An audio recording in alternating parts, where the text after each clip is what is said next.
Մյուս կարևոր բանը, որ մենք ասացինք ու դա թռուցիկ անցենք, այդ ատելության բանն է, գեներացիոնն է, որ ընտրությունների ժամանակ միշտ լինում է։ Ես կարծում եմ, որ սա իհարկե ես մասնակից չեմ,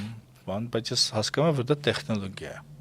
Այսինքն մի կողմից այդ ընտրությունների գնացող ուժերը իրար հանդեպ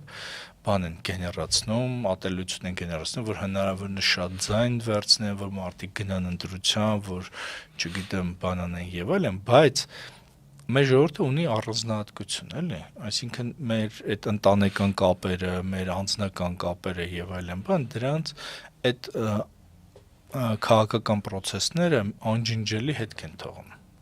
Գուցե ասենք, չգիտեմ, մեծ քաղաքներում, ասենք Նյու Յորքներում, Մոսկվաներում եւ այլն, դա այդպես հետք չի թողնում, մարդիկ հետո շարունակում են շփվել, մեկը իրար չեն ճանաչում եւ այլն։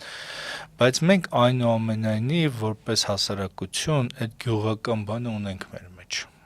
նահապետական, որ իրար բարևենք, չգիտեմ, հարցնենք ոնց ես, ինչ ես, չգիտեմ եւ այլն, բան ու այդ երբ որ ասվում է, որ այս մի կողմը չարիք է, մի կողմը սատանա է, մի կողմը չգիտեմ ինչ է եւ այլն, դա մարդկանց հոգեբանությունը կոտրում է, ջարդում է։